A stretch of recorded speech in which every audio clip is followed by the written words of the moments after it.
Bem-vindos ao nosso Falando Nisso de hoje, nesse canal YouTube. Fazendo primeiro um esclarecimento, Edson Ribeiro, é YouTube ou YouTube? Eu nunca entendi direito as pronúncias inglesas, então qual das duas é? Débora Moreira, não importa quantas vezes eu assisto, eu sempre gosto quando fala de YouTube. Então, gente, eu estou na Inglaterra, eu tenho alguma noção sobre inglês, isso não é um erro de pronúncia. Eu falo YouTube em uma espécie de brincadeira com a linguagem que tem que ver com sair do tubo. YouTube, você no tubo, aqui é fora do tubo. É uma brincadeira que joga com a ideia de two, dois em inglês. You, two, você, dois, ou you too, você também, você junto comigo. U2 é também o nome de um conjunto que minha geração apreciava muito, Bonovox, no vocal, chamado U2, que é também uma referência ao Unterboot, é o submarino alemão, é uma referência ao meu passado familiar. U2B tem B no fim. B não quer dizer só abelha, quer dizer ser. U2B, você, um ser dois, um ser duplo, um ser dividido, como quer a psicanálise, como quer a teoria do narcisismo. Então, gente, vamos parar com essa mania de querer regular a linguagem dos outros. Isso é preconceito linguístico. Isso é a tentativa de dizer assim, olha, tem um jeito certo de falar e se você sair desse jeito certo, você vai levar uma bronca ou uma crítica. Isso é um trabalho de invenção e que a gente quer trazer para essa brincadeira que está aqui em curso nesse canal. Tudo bem, YouTube? Então vamos enfrentar uma consideração de Sibila Malfatti Moser que tem que ver com isso. Sibila diz assim: adoro seus vídeos, professor. Pena que você não responde as minhas perguntas. E de fato nos nossos alfarrábios fomos procurar lá as perguntas da Sibila e ela tem uma pergunta que é sobre justamente a linguagem em animais e em surdo-mudos. Nós fizemos um vídeo aqui, o Bully vai pôr na aba do canal, sobre o surdo-mudo. E então eu queria responder a você, Sibila, nome assim, grego, essa questão tão recorrente que é assim, os animais não têm consciente? A hipótese que apresento, né, para discussão é que não tem inconsciente. Porque eles não têm memória, porque eles não têm afeto, porque eles não têm consciência, porque eles são seres irracionais. Nada disso, nada disso. Eles só não têm inconsciente porque eles não falam. Se eles falassem, teriam inconsciente. O inconsciente é um efeito da relação de fala.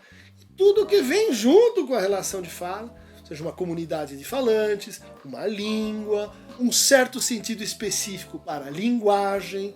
E aí a gente poderia voltar nas pesquisas hoje não tão proeminentes, mas na década de 70, na década de 80, tiveram pesquisas assim longitudinais com o desenvolvimento de linguagem principalmente em primatas superiores, né? A gente tem um experimento muito triste que está disponível aí no YouTube de um linguista que era crítico do Chomsky.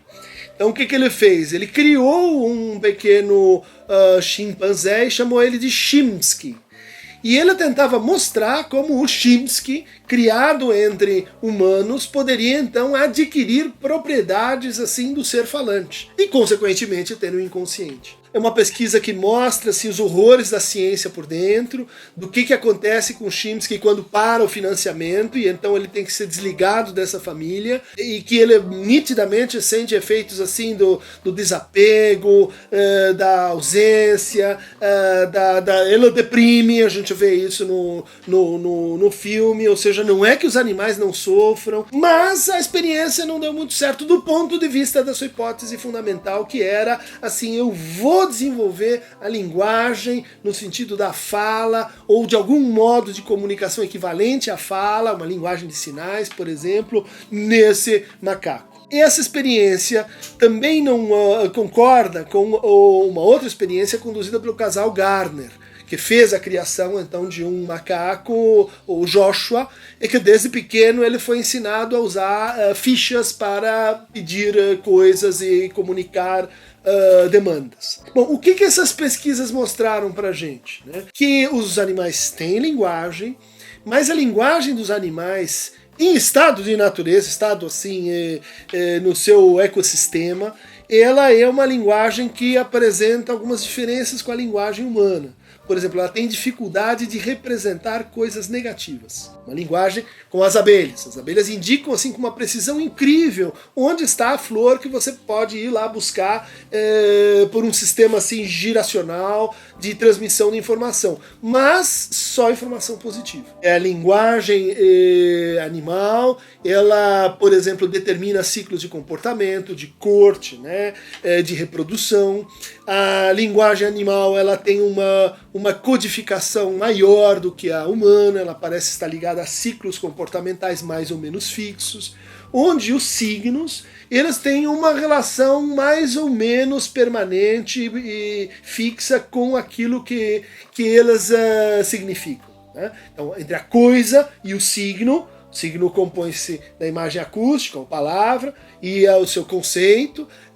Na relação do signo com a coisa, é uma relação assim fixa, né? Uma relação em que um determinado signo desenvolve um certo comportamento. Né? Por exemplo, como o Timbergen e o Lawrence descobriram.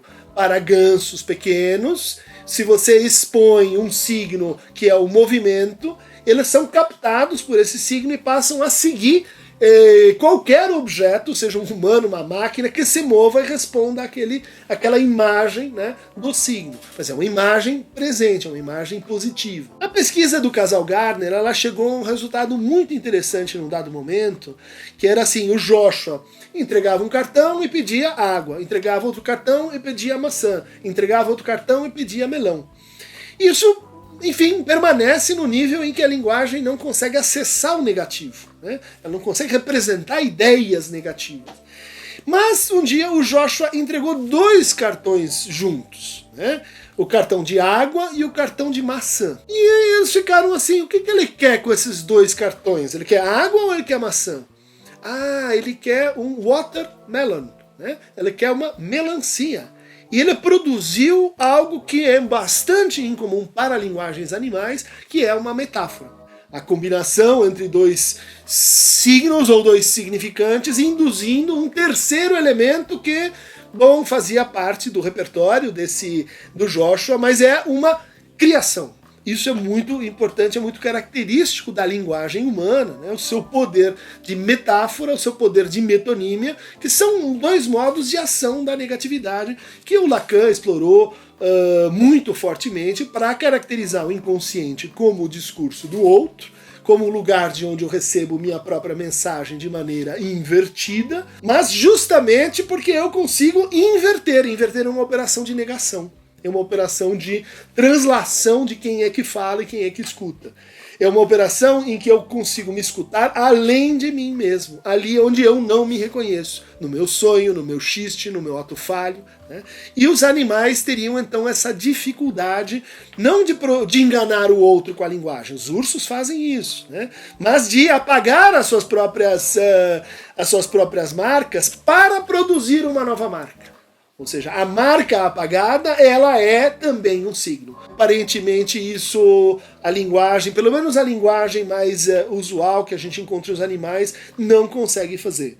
Outra característica importante é que a linguagem humana, ela se transmite. Cada nova criança tem que aprender, tem que passar por esse processo de aquisição de linguagem, e por isso a linguagem se especifica em línguas. Bom, a linguagem, quando a gente consegue passar para os animais, ela assim se transmite, mas se transmite de uma forma um pouco precária. Né? Ela se transmite por algumas gerações, depois se interrompe, ela não se generaliza. Né? É o caso dos macacos na ilha de Sakhalin, norte de Japão, que aprenderam a lavar as batatas que tinham caído de um cargueiro, que estavam com areia, antes de comer as batatas. As batatas ficam mais gostosas. Eles ensinavam os seus filhos, os seus descendentes, a lavarem a batata. Então você tem aí um processo de transmissão por uso de linguagem, né?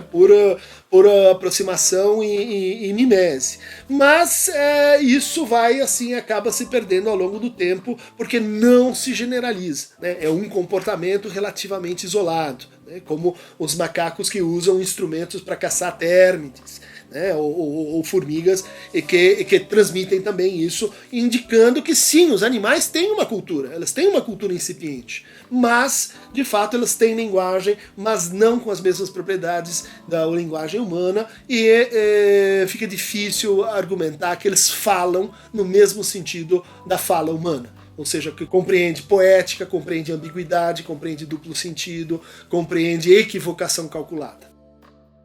Quem quiser se aprofundar, Sibila, nessa problemática, há vários trabalhos que falam das características específicas de como o humano aprende a falar, né? Quem fala na língua, sobre as psicopatologias da fala, organizada pela minha amiga Ângela Vorcaro, né? Psicanálise para aqueles que não falam, que é justamente a pergunta que eu já dei por respondida, mas você pode procurar nesse livro da Cláudia Mascarenhas Fernandes, né? Também a Maria Francisca Lier de Vito e Lúcia Arantes, nesse trabalho muito interessante, Aquisição e Patologias de Linguagem, Clínicas de Linguagem, e para uma discussão mais filosófica sobre o que é a linguagem, o que é a língua, o que é a fala, o que são os códigos, eu recomendo muito esse belíssimo livro do Jean-Claude Miner, Amor da Língua. Então, gente, por hoje é só, ficamos por aqui, e se inscrevam no nosso canal pelo Aqueronta Movebo, e agora também recebendo perguntas pelo Instagram, pelo Facebook. A gente só pede que não nos enviem perguntas pelo e-mail, porque isso assim atrapalha um pouco aqui a produção com o Bully. Abraço do gordo!